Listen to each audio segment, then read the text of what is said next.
Hi, my name is Hayley Louise Charlesworth. I am a PhD researcher at the Centre for Gothic Studies at Manchester Metropolitan University.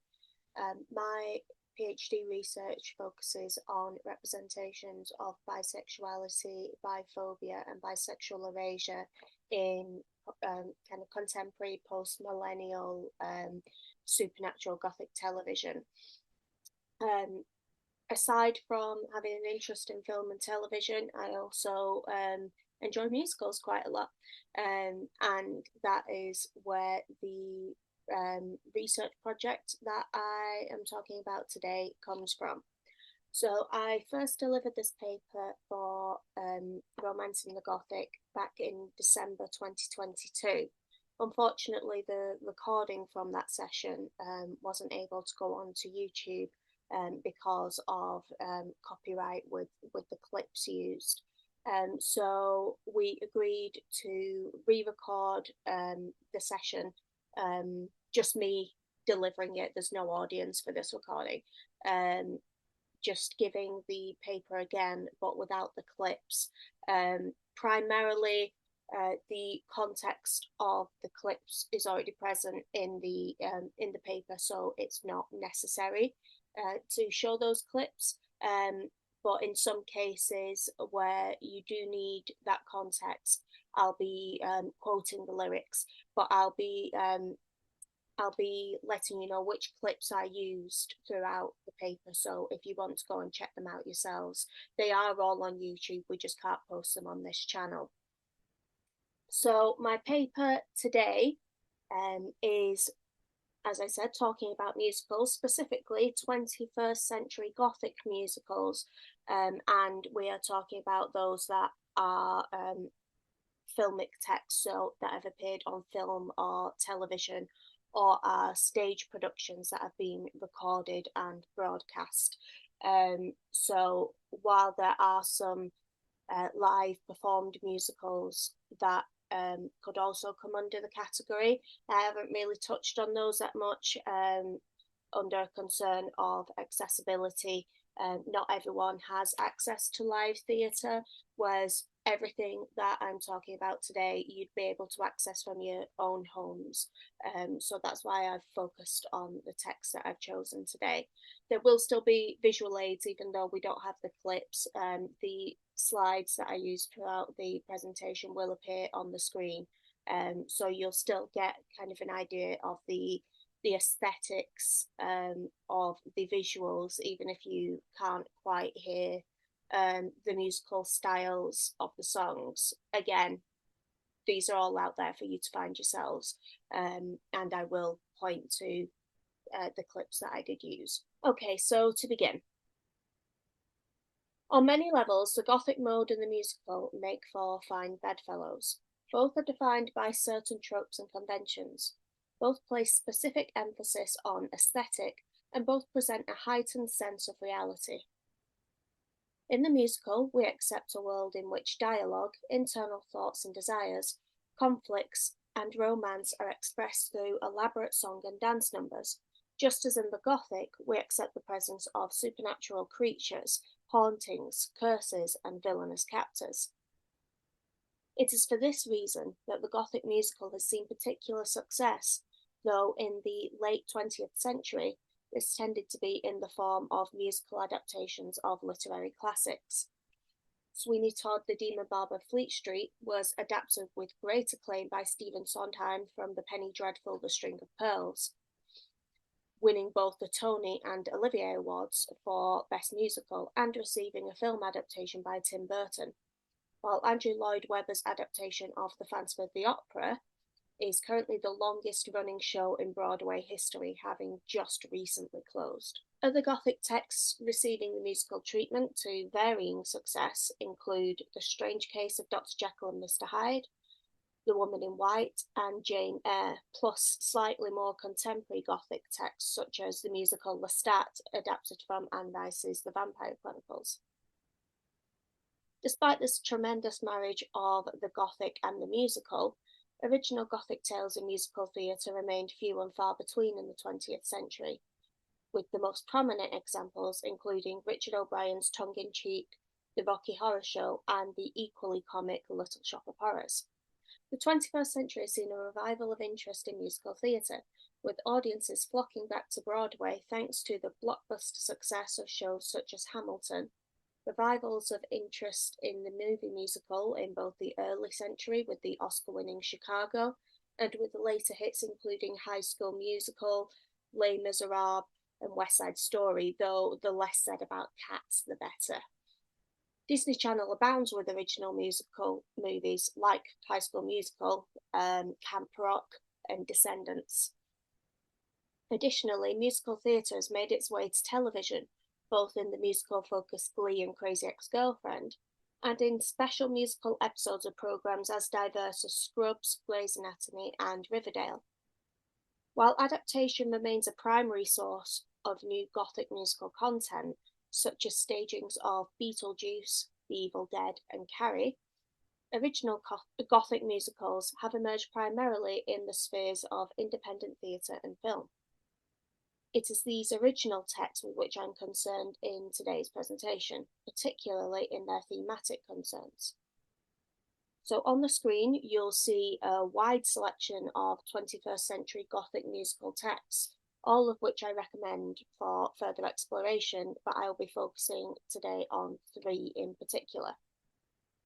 The independent film Repo, the Genetic Opera, directed by Darren Lynn Bousman, with music by, excuse me, I've never actually learned how to pronounce his name. I think it's Terence Dunich. I'm not sure if the Z at the beginning is silent or not, but apologies if I have mispronounced it. The Buffy the Vampire Slayer episode Once More with Feeling, written by show creator Joss Whedon, and the Hatchetfield universe shows of independent theatre company Starcade Productions, written and directed by Nick and Matt Lang, with music by Jeff Blinn. This includes the stage musicals The Guy Who Didn't Like Musicals and Black Friday, plus the COVID-produced digital musical series Nightmare Time. Each of these musicals reflects growing concerns in the 21st century, consumerism and the dangers of capitalist self-interest, and virality in both the disease and the internet content senses of the word. All this culminates in the I Want song, a musical theatre trope intended to endear us to our protagonist's goals, becoming a source of horror, revealing damaged mental psyches and an overwhelming sense of hopelessness. It appears that in the 21st century, cultural discussions about capitalism are at an all-time high, but this is not a unified voice. In 22 years dominated by conservative rule in the UK, and either a Republican or a centrist Democrat politics in the US, we are now living in a cost of living crisis. Yet as of the fourth quarter of 2021, the top 1% of households in the United States held 32.3% of the country's wealth, while the bottom 50% held just 2.6%. In Thomas Piketty's Capitalism in the 21st Century, written in 2014, he argues that the ratio of wealth to income is rising in all developed countries, and that trend should continue. This would mean that the 21st century would return to a system similar to the 19th century, where economic elites have predominantly inherited rather than earned wealth. However, this was written before the huge economic impact of COVID, which not only negatively impacted the finances of billions of workers, but tremendously lined the pockets of digital retail entrepreneurs such as Amazon due to a lack of other options. This says nothing for the increased pharmaceutical wealth as a result of COVID testing, vaccines, and personal protection equipment, plus the cost to citizens of COVID infection in countries without free healthcare. Capitalism reaches its most horrific conclusion in Darren Lynn Bousman's Repo, the Genetic Opera. First appearing as an independent theatre production before making the leap to film, Repo takes place in a near future in which the advent of technology and industrialization have led to overpopulation and failing organs. Rotti Largo, the primary antagonist of the piece, sees a way to profit from the devastation by providing organ transplants for a fee. an underworld grows of surgery addiction and a desire for designer organs.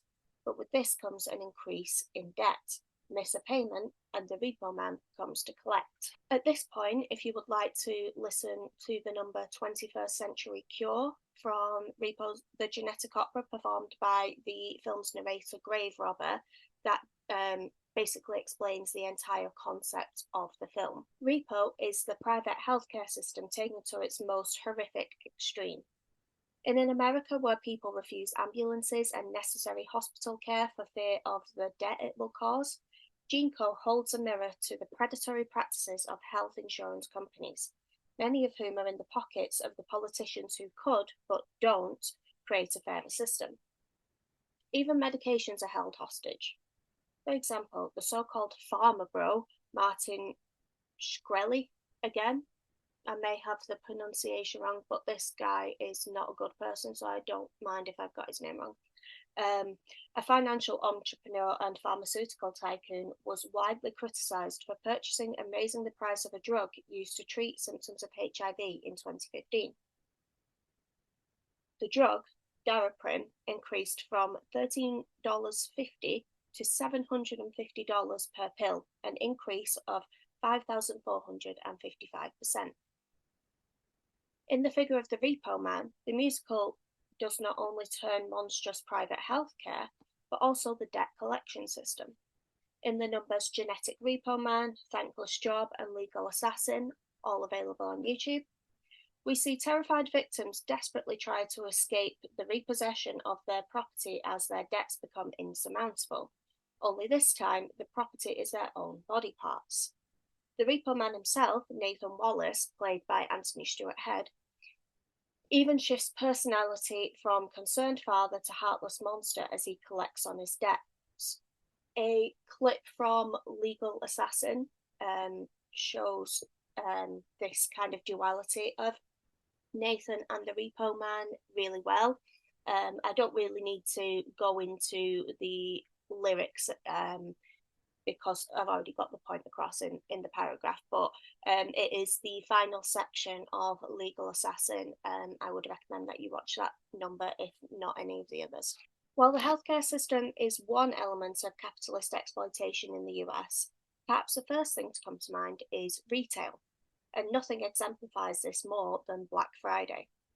A shopping holiday taking place the day after Thanksgiving and characterized by deep discounts, Black Friday is the ultimate example of consumerism, with examples of people queuing for hours before shops opening or fighting in aisles over products, though this has calmed down significantly since the pandemic, as most Black Friday shopping has shifted online.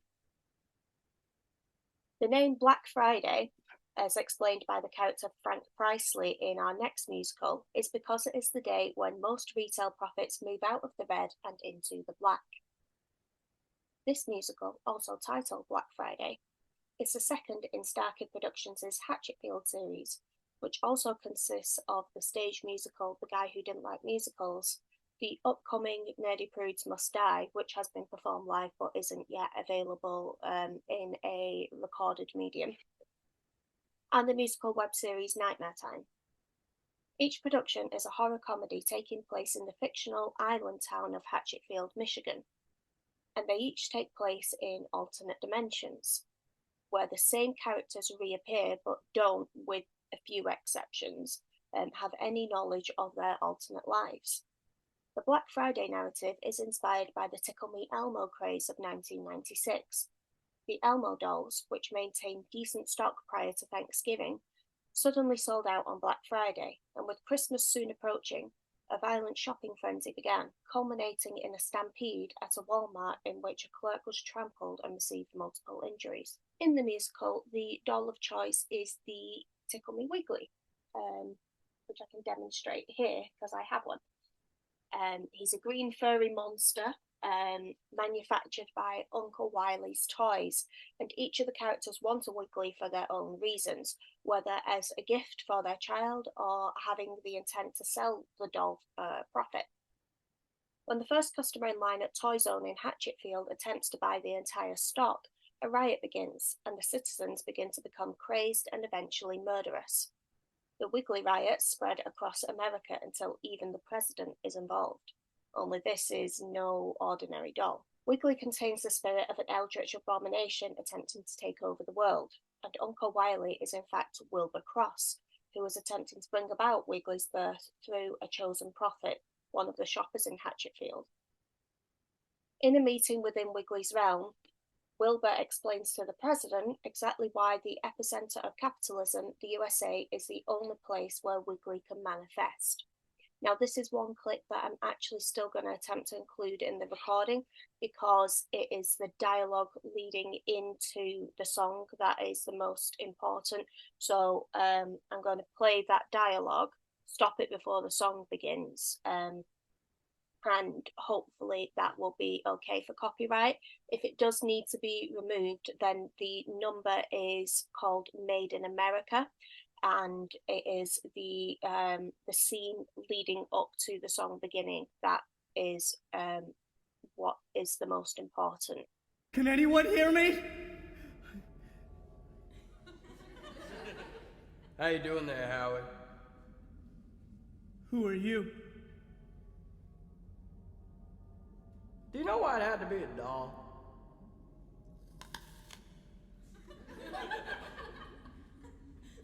It all boils down to belief. It's a powerful thing. You see, people don't believe in governments anymore. No matter who the masses vote for, they always get the same thing. The poor get poor, and the rich, well, they just get richer. Swamped in student debt, credit card debt, medical bills. The people have been abandoned by everything. Everything except products. That's the only comfort they have left. And you, the President of the United States, you were Wiggly's greatest ally. No, that's not true. I can't be evil. I'm a status quo Democrat. Mr. President, Howie, we're losing him. Xander, I know what must be done. John? No, John, don't go in there! Only in America could Wiggly take root. Hold this. Do you think that in the Netherlands they'd give a shit about some toy? No, they're too busy enjoying their paid vacations and the free health care. You empowered Wiggly. You invited him in. And now you come into his house to make demands of him? Capitalism may be one plague upon the 21st century, but another, more literal plague is illness, disease, and viruses. Viral illness has dominated recent years, including swine flu, MRSA, the Zika virus, monkeypox, which is now known as Mpox, and of course the threat of HIV and AIDS looms from the 80s and 90s. Chief of all, obviously, has been the devastating global impact of COVID-19.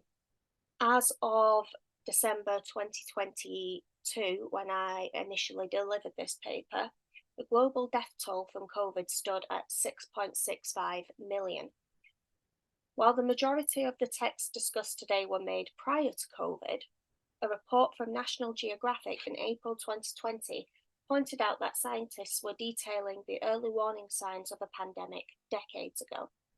To quote scientific journalist Robin Morantz-Hennig in 1990, experts were identifying conditions that could lead to the introduction of new, potentially devastating pathogens: climate change, massive urbanization, the proximity of humans to farm or forest animals that serve as viral reservoirs, with the worldwide spread of those microbes accelerated by war, the global economy, and international air travel.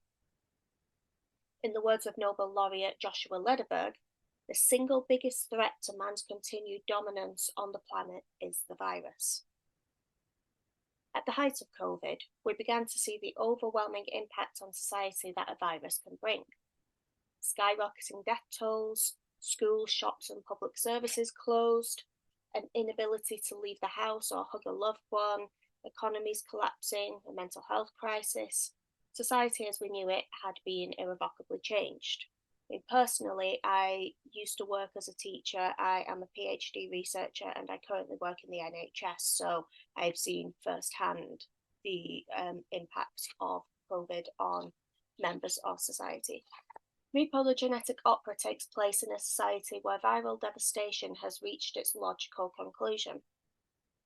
GeneCo is able to assume power and control because, for a fee, they can provide treatment, and patients would rather risk slaughter at the hands of the Repo Man than death to sickness. One exception is the Repo Man's daughter, Shiloh, who has been kept locked away her entire life as she has inherited the blood disease that killed her mother. Shiloh performs a number called Infected early on in Repo.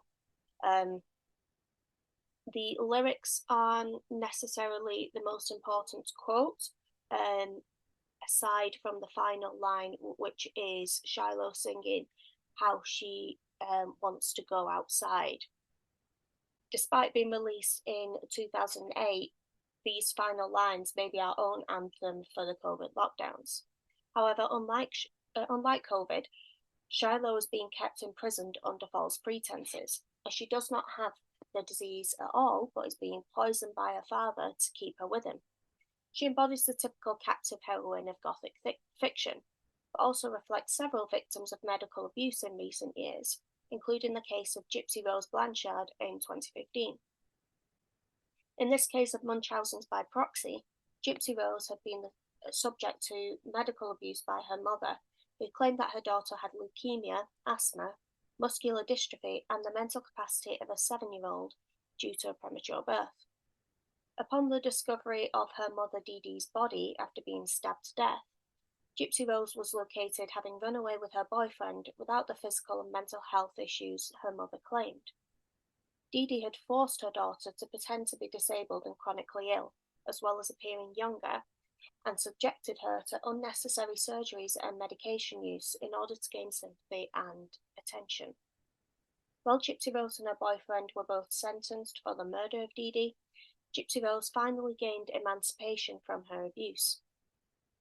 Similarly, Nathan gives Shiloh medication that, amongst other things, causes her hair to fall out and for her to wear a wig. After going outside and being manipulated by Rotti Largo, who was in love with Nathan's wife and sees Shiloh as a more suitable heir than his own children, Nathan is killed, and while Shiloh has more love for him than Gypsy Rose did for her own mother, she is able to walk away, free from both her father and Rotti's control, as Rotti had also died by this point, with the appropriately titled song Genetic Emancipation. I didn't play Genetic Emancipation as part of the initial presentation, but feel free to go and watch it or listen to it. It's a good song. The concept of the virus is prevalent in many of the works that form Star Kid Productions' Hatchetfield series, perhaps most literally in the webcast miniseries Nightmare Time. Prevented from staging the third musical in the series, Nerdy Prudes Must Die, due to the pandemic, though Nerdy Prudes was actually performed earlier in 2023 and is coming to YouTube soon, so look out for that. Star Kid created Nightmare Time, a series of 6 shorter musical stories in the Hatchetfield universe to be performed live on Zoom and streamed to YouTube, with musical numbers pre-recorded with amateur music videos filmed in the cast's homes. A second series, staged in 2021, took advantage of the lifting of restrictions by including professionally shot music videos and pre-recording and editing the various dialogue scenes, but with each actor present in their own window and action narrated by writer and director Nick Lang to mirror the Zoom aesthetic of the original. I showed as a demonstration the opening credits of Nightmare Time, which was also performed via recording Zoom screens.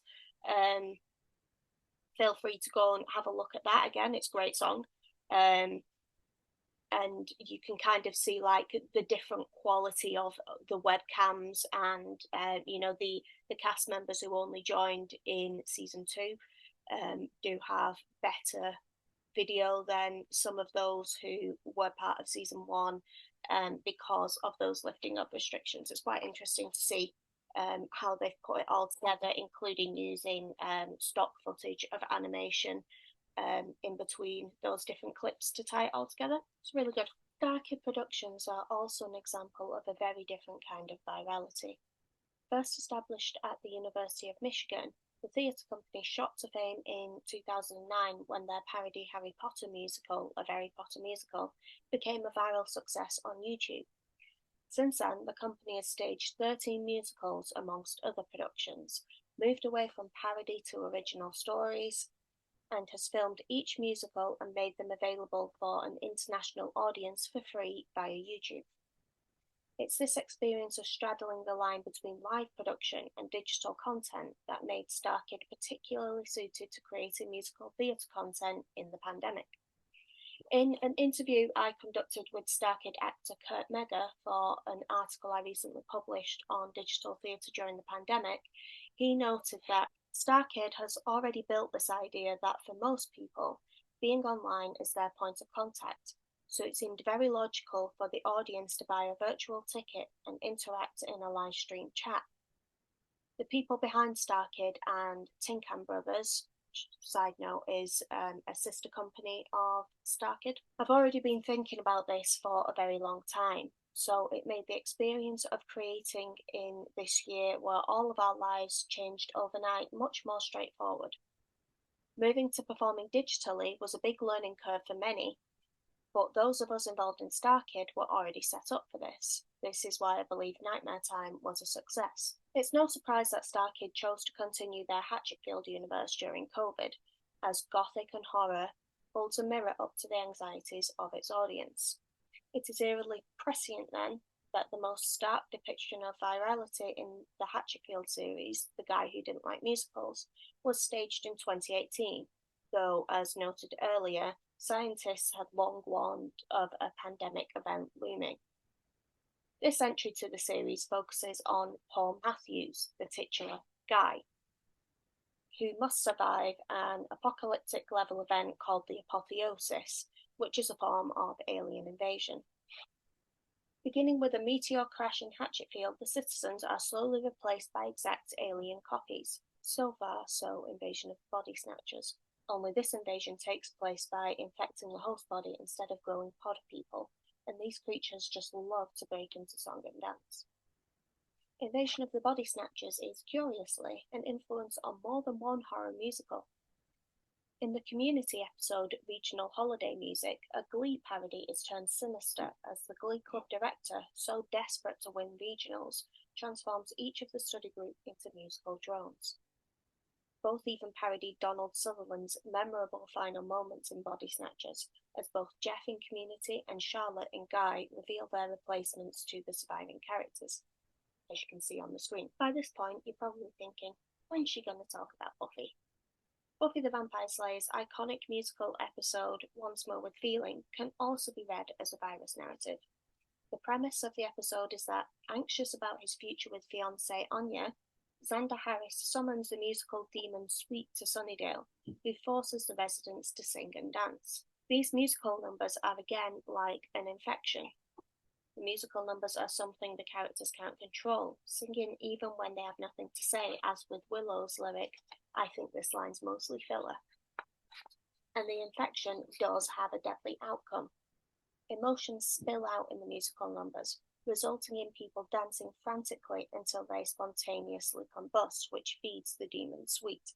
While not an explicit virus like in The Guy Who Didn't Like Musicals or Rebuild the Genetic Opera, Once More with Feeling replicates that feeling of a sinister presence inside your body, resulting in dangerous physical effects.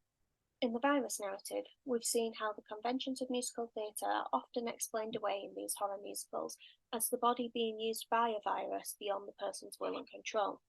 But these musical infections also exploit the emotions of these characters, and this is most evident in the I Want song. First of all, what is an I Want song? In short, an I Want song is the number in a musical where a character, most often the protagonist, will express their deepest wants and desires. These usually occur early in the first act, allowing audience members to become invested in the character's journey and follow them as they pursue the attainment of their goal. So on the screen, you can see some examples of notable I Want songs from musical theatre, musical films, Disney films. I'm sure you're familiar with at least a couple of them. I Want songs don't just have to belong to the protagonist. Often another darker I Want song is provided to the antagonist to similarly express their desires, and this typically takes place later in the narrative. To explain this with a very famous, though not Gothic, example, let's take a look at Hamilton. While Alexander Hamilton and Aaron Burr are both more accurately considered anti-heroes, with the dynamic closely modelled on Jesus and Judas in Jesus Christ Superstar, history would frame Hamilton as the hero and Burr as the villain, calling himself in the opening number the damn fool that shot Hamilton. As a result, their respective I Want songs occupy the hero and villain spaces. Hamilton's occurs early with My Shot, while in the first act, Burr sings Wait For It, forcing the audience to wait to hear his truest desires until well into Act 2, when he finally declares that he wants to be in the room where it happens, or the upper echelons of the new United States government. As, despite his many flaws, history positions Hamilton as a martyr and Burr as a traitor and murderer, his I Want song occupies the villain song categorization over the comedic numbers devoted to the real antagonist, King George III. A third type of musical theatre number that it's important to illustrate here is the 11 o'clock number. This is a number prior to the climax where everything is at its bleakest and all hope seems lost, just before the situation takes a turn. It usually involves a character, often the protagonist, coming to an important realization or a change in heart for a lead character, and is often a tremendous, show-stopping moment. Some notable examples include the title track from Cabaret, Rose's Turn from Gypsy, and Memory from Cats. Sorry for mentioning Cats again. It's also considered a star turn for the performer and the most memorable sequence in the musical. The Guy Who Didn't Like Musicals actually parodies the 11 o'clock number with the appropriately titled show-stopping number, which Professor Hitchens performs at what he refers to as humanity's 11th hour, although it doesn't occupy this position in the narrative of the show. In these Gothic musicals, the I Want song becomes not an expression of each character's hopes and dreams, but a reflection of hope lost and dreams dying, as the characters contend with their worst fears realised. In Once More with Feeling, The Guy Who Didn't Like Musicals, and Black Friday, this is achieved by one simple act, moving the I Want song into the position of the 11 o'clock number. Narratively, both Once More with Feeling and The Guy Who Didn't Like Musicals deal with secret thoughts and feelings made public.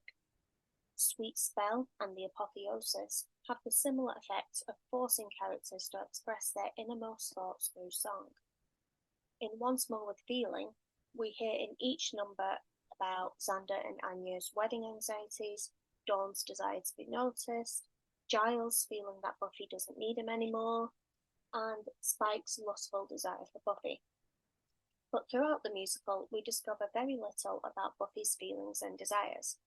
In fact, the majority of her lyrics focus on the emptiness she feels inside after returning from the dead, with lyrics about going through the motions, or I touch the fire and it freezes me, and the only desire she expresses being a wish to feel again. Once More with Feeling's 11 o'clock number is Something to Sing About, in which Buffy sings to Sweet and her assembled friends and sister about the impact of her post-resurrection depression. After asking repeatedly for something to sing about, Buffy gains her wish and confesses to her devastated friends the truth of her resurrection. So I played the entire clip of Something to Sing About, but the most important section is when she sings the following lines. There was no pain, no fear, no doubt, till they pulled me out from heaven. So here's my refrain. I live in hell because I've been expelled from heaven. I think I was in heaven. So give me something to sing about. Having revealed that her loved ones ripped her out of a place where she was finally at peace, Buffy almost succumbs to the infection and spontaneously combusts, before she is stopped by Spike, a soulless vampire and thus the only other character with an experience of feeling empty inside. Rather than a triumphant finale, Sweet leaves of his own volition, and the episode resolves with Buffy and Spike kissing, leading to a tumultuous and toxic relationship for the rest of the season. Here, a happy ending isn't possible. The Guy Who Didn't Like Musicals has a similar premise to Once More with Feeling. By infecting and inhabiting their host bodies, the aliens of the apotheosis also retain the memories and desires of the humans they replace, and similarly reveal their deepest desires publicly in song. Already confronted by his own personal hell of being trapped in a musical, Paul, his love interest Emma, and their dwindling team of allies react in horror as they discover both comedic desires like Mr. Davidson wishing to be choked by his wife, or Professor Hitchens wanting to write his own musical, and darker truths such as Bill's daughter's hatred for his absence, singing in the song Not Your Seed, "If I turned my insides out, would you even notice I was there?" Perhaps most disturbing of all is General McNamara, shown in Black Friday to be the ultimate symbol of good in opposition to Uncle Riley, in this musical shooting Ted in cold blood before singing of his wish for total military domination in the aptly titled America is Great Again. With Paul and Emma the only uninfected left in the island city of Hatchetfield, Paul plans to blow up the meteor and end the apotheosis before it spreads to mainland Michigan, although this would mean his own death. Approaching the meteor, the apotheosis begins to infect Paul, and he has to literally fight his impulse to give in and sing. So this number that I used is called Let It Out. The whole song kind of covers this theme, but the main lyrics are towards the end of the song, where Paul sings the following: "I've never been happy, wouldn't that be nice? Is this the secret, singing and dancing through life? Is my integrity worth anything at all, that happiness can't come before its fall? Am I crazy? Maybe I've always been. I've become what I've hated, or maybe I never did. It's awful freeing now to cure the hate I felt, but what will I let in if I let it out?"